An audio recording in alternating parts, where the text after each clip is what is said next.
रहमत के साए से मैं कैसे बदगुमा जाऊं, अगर तू भी ना मेरा हाथ थामे तो कहाँ जाऊं।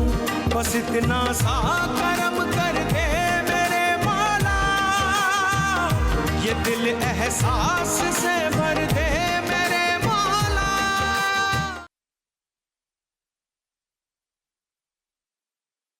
रिजवान,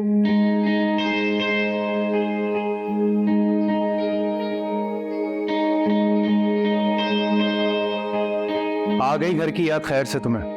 मैं अभी तुम्हें ही कॉल करने वाला था। कुछ खुदा का खौफ करो, अब्बू जान 3-4 बार तुम्हारे बारे में पूछ चुके हैं। छोड़े, इतनी कमाल की शॉपिंग की ना आज भाई की शादी के लिए, एक से बढ़कर एक ब्रांडेड जोड़ा है। जब पहनूंगी ना चल चल के मर जाएंगे। आग लगाई मेरे सारे पैसों, खर्च कर दिए होंगे जितने मैंने दिए। तो क्या मैं अपने भाई की शादी पर ना जा, आखिर मेरी भी कुछ इज्जत है। और अभी तो आपने मुझे गोल्ड का सेट भी बनवा के देना है, वो हावर के वलीमे के लिए जो सूट सिलवाया ना उसके साथ पहने। सब ऑलरेडी इतने तो जेवर है, काफी नहीं है? आखिर हयात अहमद की बहन जिनके पास अच्छी खासी दौलत और जायदाद है। ये सारी जायदाद ना मेरे अब्बू जान की है, रिजवान अहमद की नहीं। हाँ तो उनसे बात करें, पैसे निकलवाएं। तब तो मैंने बच्चों की भी शॉपिंग नहीं की। अब्बू से मैं कैसे पैसे? अजीब बात करती हो तुम। लो, इसमें अजीब सी क्या बात है? आप हयात अहमद की जायदाद के इकलौते वारिस है। इस पूरी जायदाद का ना मैं इकलौता वारिस नहीं हूं, एक बहन भी है मेरी। सज्जल को भूल गई तो? हाँ, और वो शादीशुदा है, अब वो अपनी घर बार वाली। आ रही हूं।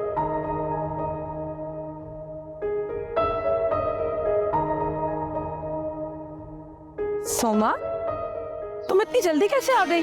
और क्या बात है बेटा, रो क्यों रही हो? चोट लगी है क्या? बताओ ना क्या हुआ। परेशान कर रही हो बेटा, क्या बात है? मुझे टीचर ने खुद घर भेजा है। पर इतनी जल्दी क्यों? अभी तो स्कूल का टाइम ही नहीं खत्म हुआ। मैं बात करती हूँ टीचर से। टीचर ने कहा है कि फीस लेके आना, वरना कल स्कूल ही नहीं आना। मम्मा, आप पापा से कहे ना कि मेरी फीस जमा करा दे। हाँ बेटा, तुम परेशान मत हो, मैं बाबा से कह दूँ।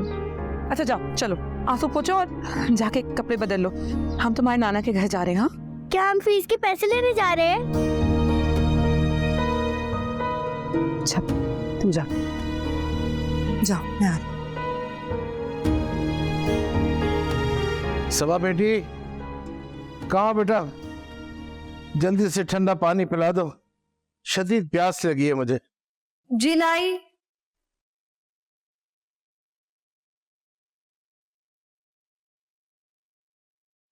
ये ले अंकल, पानी पिए, फिर मैं आपके लिए फालसे का जूस बनाती हूँ। आपकी तबीयत हशाश बशाश हो जाएगी। शुक्रिया बेटा, ये रखो, दुकानों का सारा किराया ले आया।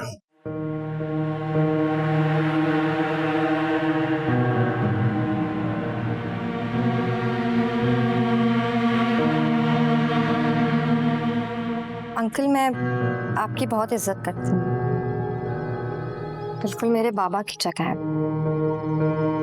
मुझे बिल्कुल अच्छा नहीं लगता जब आप इस तरह किराए लेने जाते हैं। जवान बेटे के होते हुए बूढ़ा बाप इतना काम करे, अच्छा तो नहीं लगता। रिश्तेदार भी बातें बनाते, और जब एंड में सब कोई रिजवान को ही संभालना है तो क्यों नहीं जिम्मेदारी आप उसके ऊपर डालते? रिजवान कोई फारिग से नहीं बैठा होता, उसके अपने काम है, 100 बखेरे हैं। मैं फारिग होता हूँ तो खुद चला जाता हूँ अपनी मर्जी से। आपकी बात ठीक है अंकल, लेकिन रिजवान की भाग दौड़ और मेहनत बहुत ज्यादा और मुनाफा बिल्कुल ना होने के बराबर। आजकल तो वो बहुत स्ट्रेस में है। मैंने आपसे जिक्र नहीं किया कि क्या आपको परेशान कर। बेटे, खुल के बात करो। नहीं, रिजवान को पता चला तो वो बहुत नाराज होंगे। उन्होंने मना किया है कि मैं जिक्र ना करूं आपसे। बेटे, मुझे पता तो चले कि आखिर माजरा क्या है। आप पूछते हैं तो मैं बता देती हूँ, लेकिन आप रिजवान से इस बारे में जिक्र नहीं करेंगे।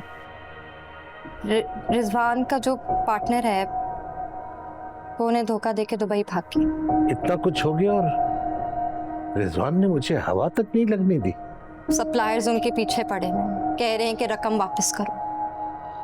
तो समझ नहीं आ रहा है कि अब क्या होगा।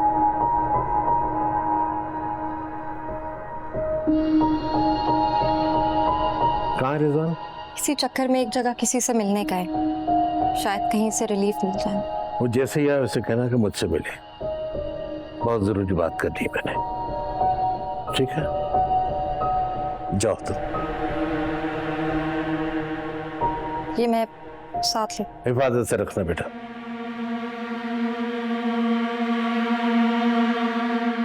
सबा, ये अब्बू जान से तुमने क्या झूठ बोला है कि मेरा बिजनेस पार्टनर मुझे धोखा देकर भाग गया है?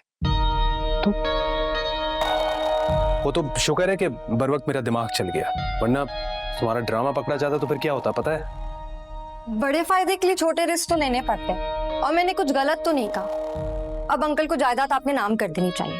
अब छोटी छोटी जरूरत के लिए उनकी शक्ल तो नहीं देखते रहेंगे ना, आखिर हमारी जिंदगी पे भी हमारा हक है कि नहीं? सबा, इस तरह अब्बू जान को हम जायदाद के लिए फोर्स नहीं कर सकते। लेकिन अब ये काम आपको करना पड़ेगा, क्योंकि मैं मजीद घुट घुट के जिंदगी नहीं गुजार सकती रिजवान। लेकिन तुम्हारा ड्रामा ना काम कर गया। वैसे चेक काट के दिया अब्बू जान ने मुझे, कल कैश करवा लूंगा। तो अब क्या आप सोने के सेट के साथ मुझे चूड़ियां भी बना के देंगे ना? चूड़ियां बनकर? एक तो तुम औरतों की हर बात ना जेवर पे ही आगे खत्म होती है। तो मेरा दिल नहीं है कि मेरे पास सोने के नए नए डिजाइन के ढेर सारे सेट हो, इसमें बुराई क्या है? सजना सवरना मेरा हक है। अच्छा ये बताओ कि वो सज्जल कब आई? चेहरे से तो काफी परेशान लग रही थी, तुम्हारी बात हुई है क्या उससे? उसे पता है आज अंकल को किराया मिलने वाला, तभी तो आई है, वरना उसे क्या फुर्सत के यहाँ आके हमारा हाल पूछने की। उसे आई है, अंकल के साथ ही बैठी हुई है। इसका मतलब है कि ताहिर भाई नहीं है उसके साथ? ताहिर भाई को आने की क्या जरूरत है, जब वो बहाने बहाने से सजल को यहाँ पैसे मांगने भेजते थे। कभी किराया चाहिए, कभी बिजली का बहाना, तो कभी कुछ। वैसे एक बात बताऊं आपको, ताहिर भाई में गैरत और इज्जत नाम की कोई चीज नहीं है। मुझे तो लगता है कि उनकी नजर अंकल की दौलत पर है।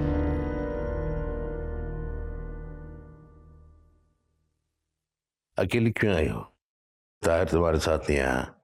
कैसे चल रहा है उसका कामकाज? वो अबू जान, मैंने आपको बताया नहीं कि ताहिर का काम तो कुछ महीने पहले ही खत्म हो गया, अभी कोई काम नहीं कर रहे हैं। तो क्या कर रहा है वो? जॉब ढूंढ रहे पर कुछ हो नहीं रहा। अबू जान, अगर आप मुझे कुछ रकम दे देते तो। वो असल में सोमा के स्कूल वालों ने उसे घर वापस भेज दिया था, कहा कि जब तक फीस जमा नहीं कराओगे स्कूल मत आना। मैं आपके पास बहुत मजबूरी में आई हूँ अबू जान। कितनी बार मैंने तुम्हें कहा है कि हाथ खींच कर रखो, फजूल खर्चियां बंद करो। तुम्हारा भाई भी बहुत मुश्किल में है। अब मैं अपने वारिस की करूं या तुम्हारी? अब देखो, तुम अपने घर बार वाली हो, अब तुम ताहिर की जिम्मेदारी हो, मेरी नहीं। अच्छा, जाते हुए सबा से कुछ पैसे ले जाना। मैंने एक जरूरी काम के लिए ये रकम पसंदाज की थी। अब क्या करें, सोमा की फीस भी तो देनी है। अब ये काम भी नाना की जिम्मेदारी है। हद है भाई। अब्बू जान, मैं ये रकम आपसे उधार समझ कर ले रही हूँ। ताहिर की जॉब हो जाएगी तो लौटा दूंगी आपको। सजल, मैंने तुम्हें पहले भी कहा था कि हर महीने इधर उधर के खर्चे में बर्दाश्त नहीं कर सकता। कैसे हैं आप? अरे सुहेल भाई, आपके पास ताहिर का फोन क्या कर रहा है? क्या एक्सीडेंट? ये दिल एहसास से भर दे मेरे मौला, ये दिल एहसास से भर दे मेरे मौला। कहाँ थे आप सुबह से? जानते हैं मुझे कितनी परेशानी हो रही थी आपके लिए। शहर से बाहर गया हुआ था, बताया तो था तुम्हें। तो कुछ हुआ काम का? फिलहाल तो नहीं, लेकिन अच्छे की उम्मीद है। सच्ची उम्मीद के सहारे तो मैंने 5 साल गुजार दी। कभी कुछ हो जाता है तो कभी कुछ। ठीक कह रही हो तुम। शादी के बाद से अब तक मैं कोई सुख नहीं दे सका। मैं किस्मत ही खराब है मेरी। जिस काम में भी हाथ डालता हूँ कोई ना कोई मसला खड़ा हो जाता। सोमा के स्कूल वालों ने आज उसे घर वापस भेज दिया। कहा जब तक फीस जमा नहीं कराऊं मत आना। अब्बू जान के पास गई थी। आग से पहले मेरी इज्जत नफ्स पे इतनी गहरी चोट नहीं आई थी। मैं तो खुद बहुत शर्मिंदा हूं, लेकिन जब जब कुछ मसलों के लिए हमने हयात अंकल से पैसे लिए हैं, एक एक पाई मेरे ऊपर कर्ज है, और जैसे ही मेरा कोई काम शुरू होता है सबसे पहले मैं उनकी एक एक पाई लौटा दूंगा। अब्बू को लगता है कि पैसे ऐंठने के लिए हम ये ड्रामे उनके साथ कर रहे हैं। बस अल्लाह ताला हमारे रिस्क में खैरो बरकत डालते हैं। पहली फुर्सत में ये 30,000 रुपए उनको वापस लौटाऊंगी। ये मेरी इज्जत नफ्स मुझे इन 30,000 रुपयों से ज्यादा प्यारी है। लेकिन सज्जल, बाप तो बेटियों के लिए घनी छांव की तरह होता है। शादी से पहले तक, शादी के बाद तो बेटियां पराया धन हो जाती हैं।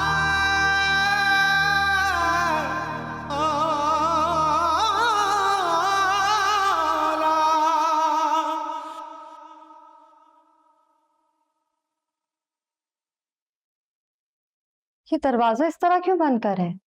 सब खैरियत तो है? हाँ, क्योंकि मैं नहीं चाहता कि इस बात की भनक अब्बू जान को पड़े। अब्बू जान को पड़े। ये लो तुम्हारा गोल्ड का सेट। अब्बू जान ने सप्लायर्स के लिए जो चेक दिया था, तुम्हारी फरमाइश में ही खर्च हो गया वो तो। Thank you so much Rizwan, आप बहुत अच्छे हैं। अच्छा ठीक है, बाद में देख लेना आराम से। अब्बू जान के पास जा रहा हूँ। अच्छा सुने, वो मैंने ना आज अंकल को अपने वकील से जायदाद के बारे में बात करते हुए सुना था। क्या बात हो रही थी? ये तो मुझे नहीं मालूम। पता करता हूँ मैं। जी पता नहीं, प्रॉपर बात करके आइएगा। अच्छा।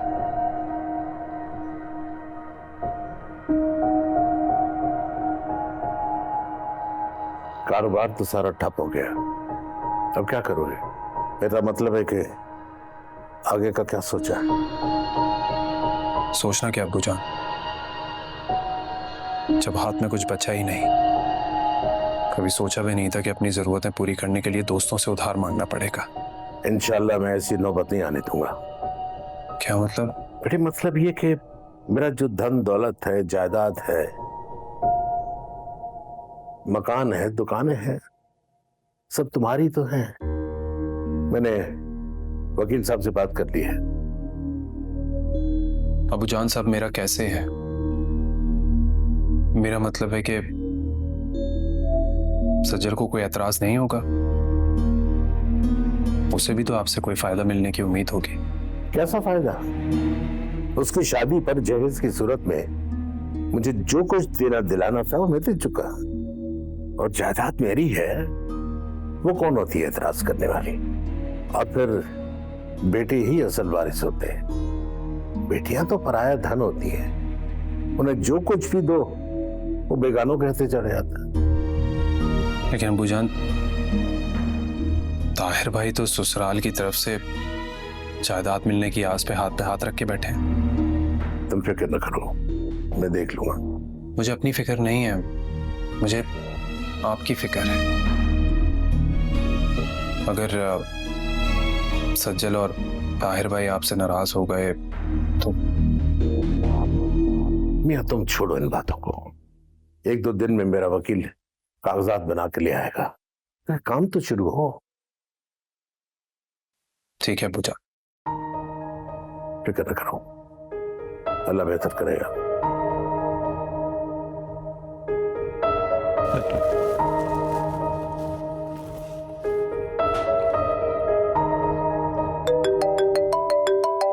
मामा, बाबा का फोन आ रहा है।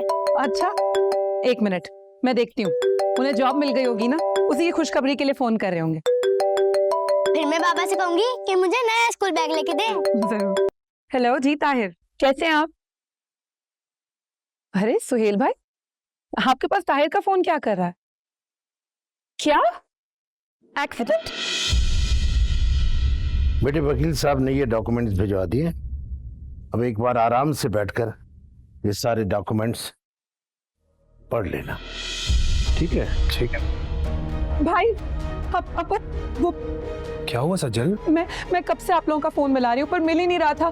सोमा को पड़ोस में छोड़ के बहुत मुश्किलों से यहाँ तक पहुंची हूँ। अरे हुआ क्या है? तुम इतनी घबराई हुई क्यों हो? भाई वो ताहिर का एक्सीडेंट हो गया। वो उनके किसी दोस्त ने फोन करके मुझे बताया, उसे हॉस्पिटल लेकर गए। किस हॉस्पिटल में? गाड़ी निकालो, चलते हैं। जान पता नहीं है तो मैंने पूछा ही नहीं, मुझे खुद समझ में नहीं आ रहा। जी तुम परेशान मत हो, मैं और अबूजान हॉस्पिटल जाते हैं। और कितनी देर लगेगी? अब घर वापस आ भी जाए। हाँ जो ठीक है, अब आ जाए घर। ओके। सबा भाभी। हाँ सजल। भाभी।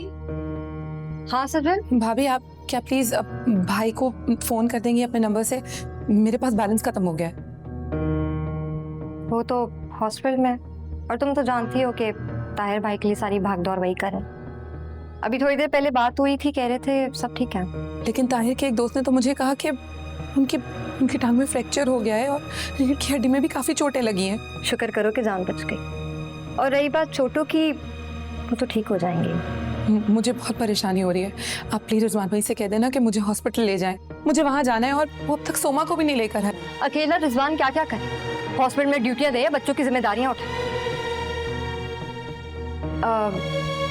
तुम एक काम क्यों नहीं करती? तुम ताहिर भाई के पास जाके रुक जाओ। मुझे नहीं लगता कि इस मुश्किल वक्त पे तुम्हें उनका साथ छोड़ना चाहिए। अब देख लो, मेरा तो ये मानना है। आप ठीक कह रही हैं। आप भाई से कह दें वापस आ जाए, मैं ताहिर के पास रुक जाऊंगी।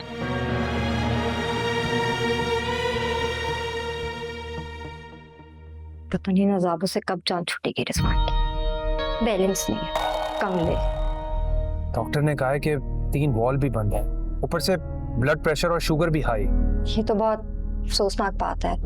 मैं अंकल के लिए शाम से दुआएं मांग रही हूँ। ये दिल एहसास से भर दे मेरे मौला, ये दिल एहसास से भर दे मेरे मौला। शुक्र है आज आपकी तबीयत काफी बेहतर लग रही है। बेहतर क्यों नहीं लगेगी? तुमने इस मुश्किल घड़ी में जितनी मेरी खिदमत किया, मैं इसका एहसान जिंदगी भर नहीं उतार सकता। एहसान कैसा? हम दोनों तो जिंदगी भर के साथी हैं ना। जिंदगी भर के साथी, एक माजूर अपाहज साथी जो जिंदगी की राहों पर तुम्हारे साथ कदम से कदम मिलाकर भी नहीं चल सकता। इस हालत की वजह से ना आप काफी मायूसी की बातें करते हैं और चिड़चिड़े भी हो गए आप। खबरदार अगर आज के बाद अपने आप को अपने माजूर कहा तो आप देखिएगा आप बिल्कुल ठीक हो जाएंगे और फिर हमारे घर में भी खुशियों की बारिश होगी। मैं हकीकत से नजरें नहीं चुरा सकता। अच्छी तरह जानता हूं कि जिन हालात में मेरा इलाज हो रहा है, मुझे तो ये सोच सोच के हौल हो रही है कि घर के अखराजात कैसे पूरे होंगे। मैं तो खुद माजूर होकर यहां पड़ गया हूं। आप फिक्र मत कीजिए, सब कुछ ठीक हो जाए। अल्लाह ताला सब कुछ करवा दे। कैसे नहीं सोचूं? कैसे पूरे होंगे घर के अखराजात, बच्चों की स्कूल की फीस, किराया, ये सब कैसे होगा? मैंने ना सबा भाभी से सुना था कि अबू जान अपनी जायदाद तकसीम कर रहे हैं, तो यकीनन उसमें मेरा भी कुछ हिस्सा होगा ना। अब अबू जान इतने भी संगदिल नहीं कि अपनी बेटी को भूल जाए। मैं उन्हीं से बात करूंगी, आप परेशान मत हो।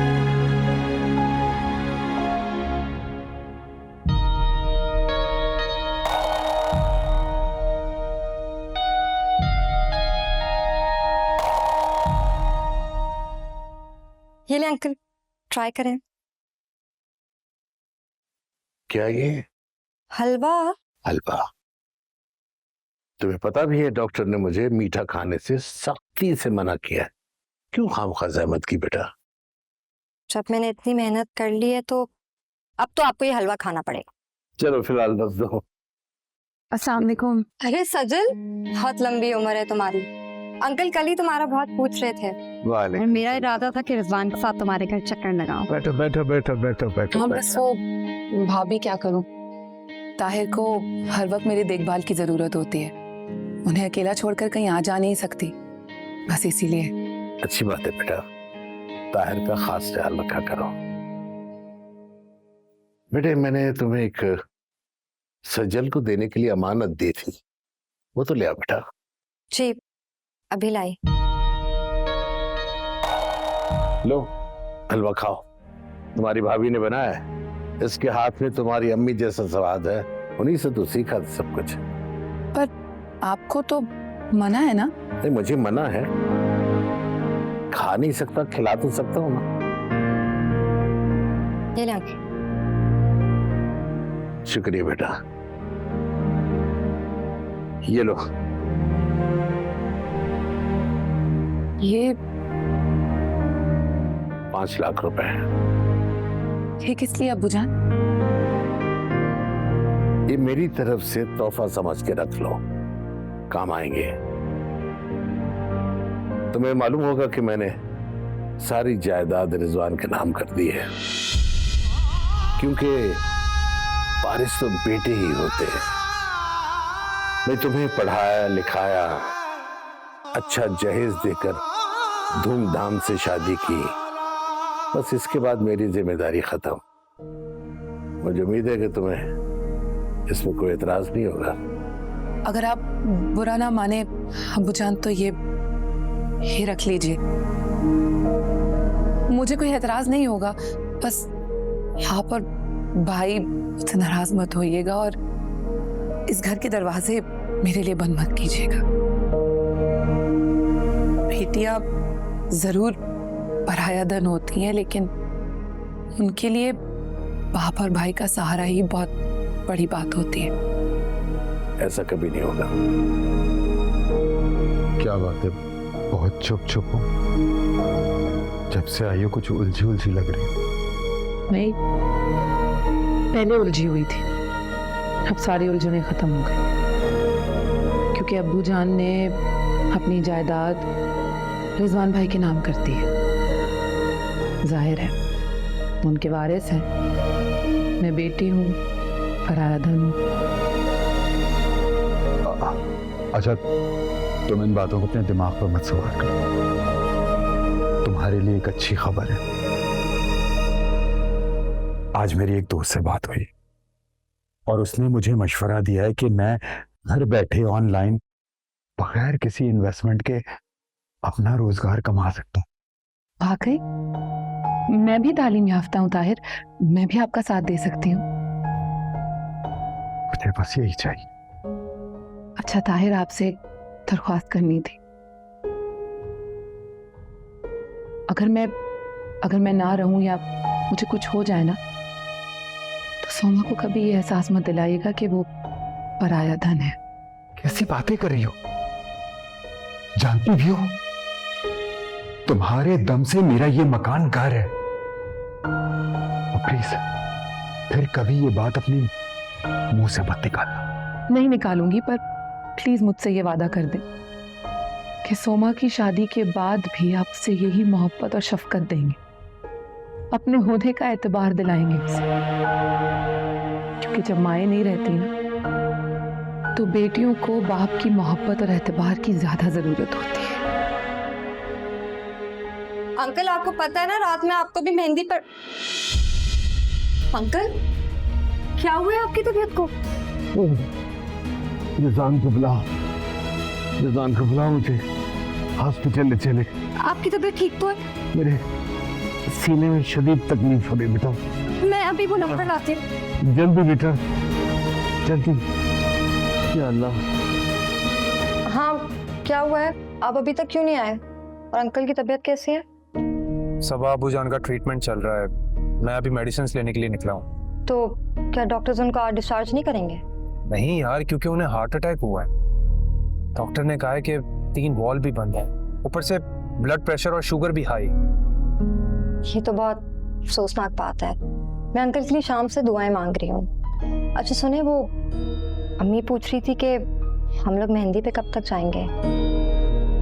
तो सबा तुम्हें उन्हें बोल देना चाहिए था ना, जाहिर सी बात है। तुम एक्सक्यूज करो उनसे, क्योंकि मैं तो अब्बू जान को इस हाल में छोड़कर नहीं जा सकता ना। वो तो आपके कहने से पहले ही मैंने उन्हें मना कर दिया था।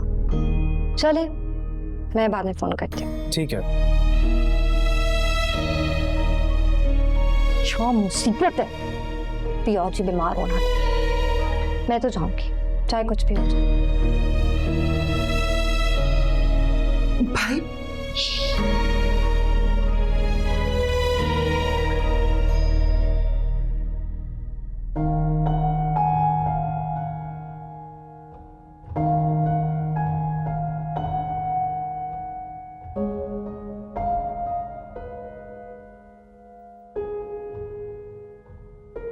वो अब्बू जान नींद में थे तो वहाँ बात करना मुनासिब नहीं था। सॉरी, मेरा ध्यान ही उस तरफ नहीं गया। अब डॉक्टर्स क्या कह रहे हैं? मेरा मतलब है अबू जान पहले की तरह ठीक तो हो जाएंगे ना? तुम्हें पता तो है अभी बाईपास हुआ है, तो मुकम्मल एहतियात और देखभाल की ज़रूरत है। शुगर के साथ साथ हाई ब्लड प्रेशर भी है, तो ख्याल तो रखना है। अल्लाह ताला मेरे अबू जान को मुकम्मल सेहत अता करते हैं। आमीन। उसने अपने ससुर को एक इदारे में दाखिल कराया जहाँ बूढ़े लाचार लोगों की सही तरह खिदमत की जाती है। उसने भी अंकल की तरह सबकी नाक में दम करके रखा हुआ। ये दिल एहसास से भर दे मेरे मौला, ये दिल एहसास से भर दे मेरे मौला। सबा बेटा, तो आवाज भी नहीं सुनती। सबा जल्दी से मुझे खाने को कुछ दे दो, शदीद भूख लगी है मुझे। क्या मसला है आपको? क्यों आवाजें लगाते रहते? बेटा मुझे भूख लग रही है, कुछ खाने को ला दो। अभी सुबह ही तो नाश्ता दिया, इतनी जल्दी कैसे भूख लग जाती है? हमें तो नहीं लगती। मेरे शुगर का मरीज हूँ, भूख तो लगेगी ना। अभी खाना नहीं बना है, मसरूफ थी। जब बनेगा तो दे दूंगी। अभी ब्रेड दे देती हूँ, उसी पे गुजारा करें।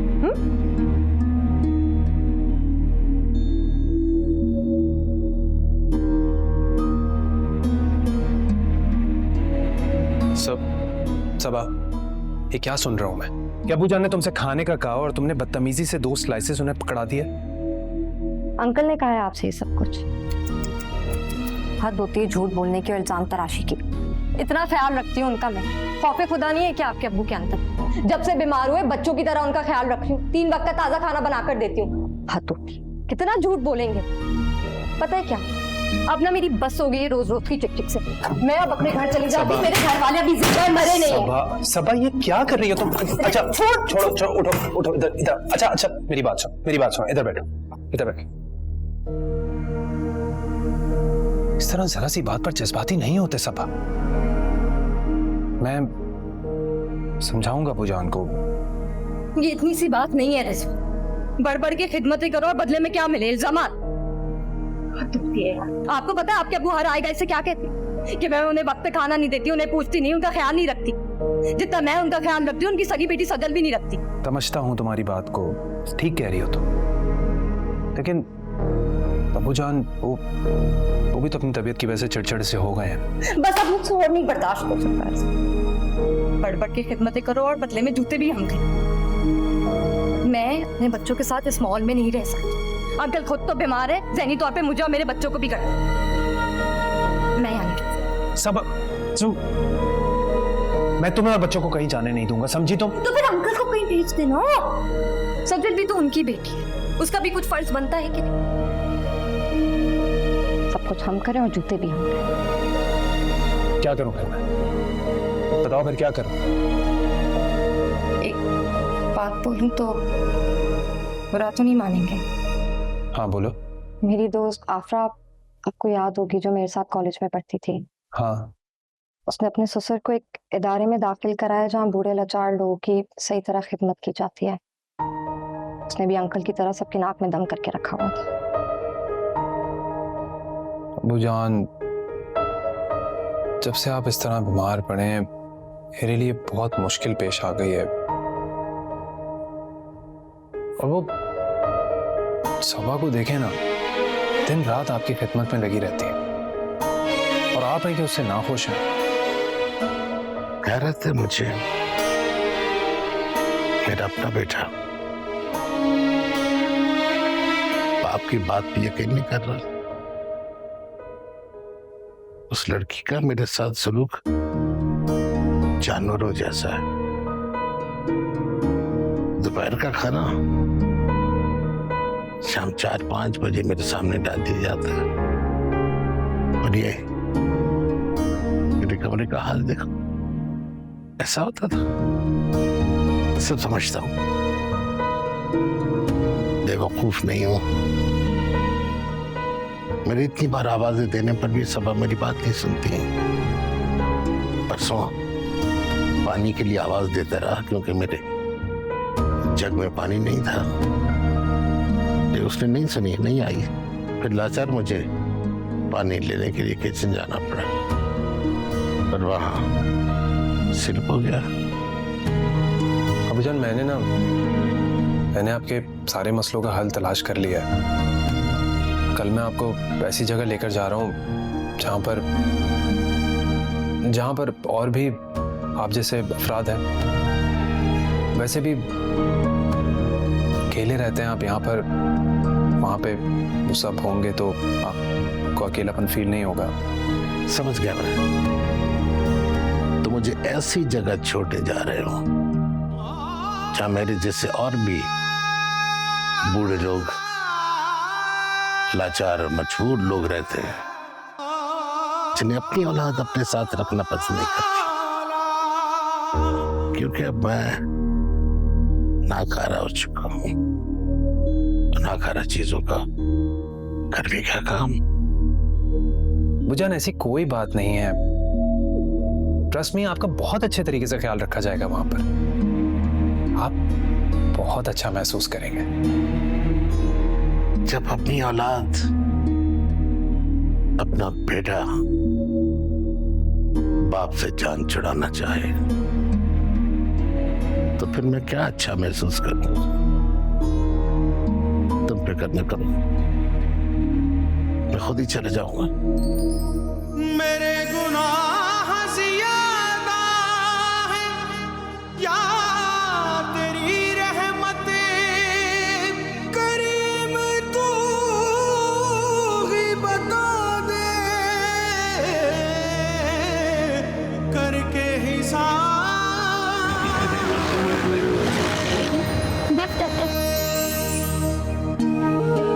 अबूजान, ये सब क्या है? कहाँ जा रहे हैं आप? यहाँ क्या कर रहे हैं? मैं घर छोड़ के जा रहा हूँ। तुम्हारा भाई और भाभी अब मुझे बोझ समझने लगे। पता नहीं कहाँ मुझे फेंकने का सोच रहे हैं, इसलिए मैं खुद चला आया। सड़क पार करते हुए चक्कर आ गया तो मैं बैठ गया यार। अबूजान, आप उठे। आप मेरे साथ चले। उठे। हाँ, हम घर जाएंगे ना। वो उठे, आप उठे, चले, मैं आपको ले चलती हूँ। उठे।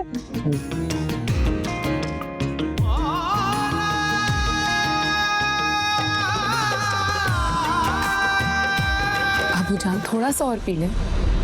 बस बेटा, नहीं पिया जा रहा। उसके चेहरे का रंग ही उतर गया। इन दोनों की बातों में आकर अगर ये जायदाद इनके नाम न करता, आज मुझे ये दिन देखना न पड़ता।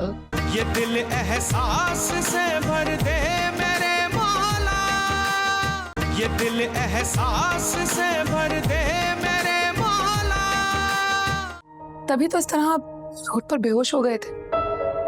मुझे तो ये देखकर बहुत डर लग रहा है अब। अबूजान, आज तो आप बहुत ज्यादा दुखी भी लग रहे हैं। अब मैं आपकी एक नहीं सुनूंगी। आप मेरे साथ मेरे घर चल, क्योंकि मेरा हर रोज आना भाभी को बिल्कुल पसंद नहीं। इनको तो यहाँ मेरा रहना भी पसंद है। मैं इनके लिए बोझ भी क्या हूँ, बोझ। कौन बदकिस्मत आपको बोझ समझ सकता है? मेरे लिए तो आप मेरा सब कुछ है। मेरा मान है आप, एक घना दरख्त जो तेज धूप में साया देता है।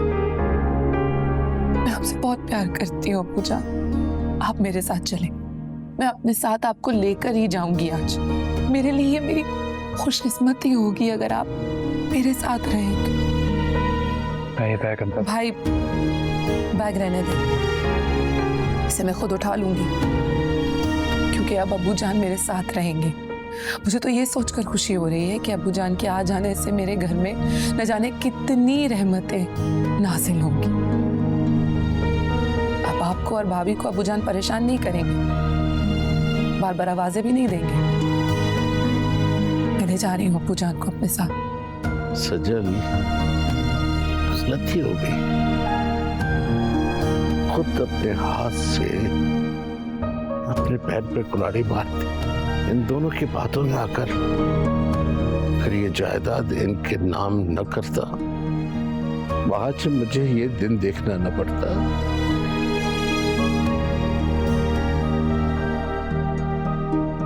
काश वक्त पलट आए, हम बेटों को वारिस और बेटियों को पराया धन समझते हैं। आज मुझे एहसास हुआ कि बेटी तो कभी पराया धन होती नहीं।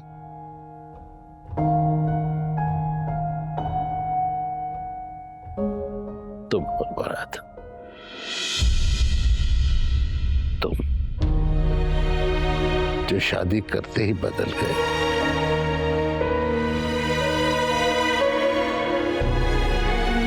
सजल आज भी मेरी बेटी है, मेरी प्यारी बेटी।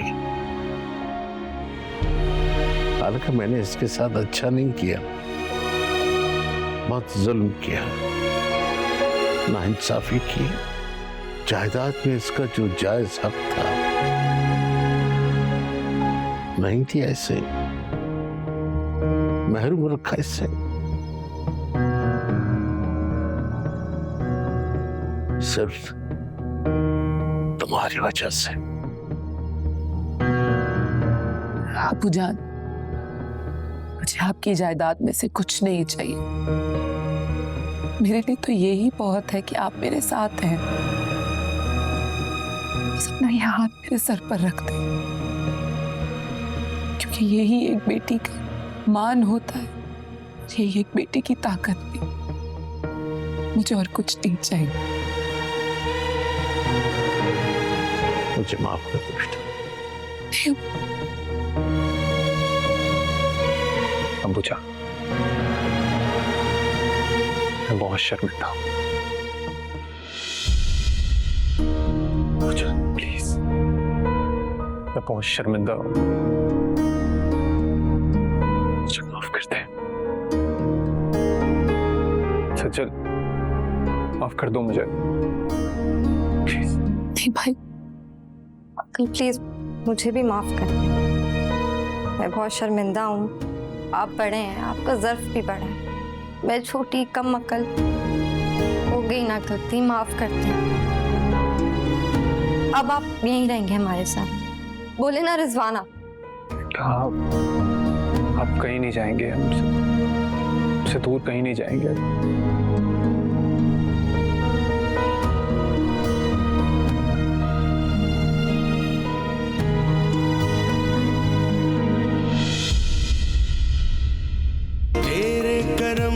सदके मेरी जबी के सजदे करते हैं तुझसे इल्तिजा।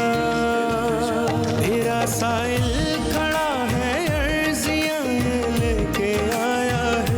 नदामत से भरी आंखें हैं, दो आंसू भी लाया है।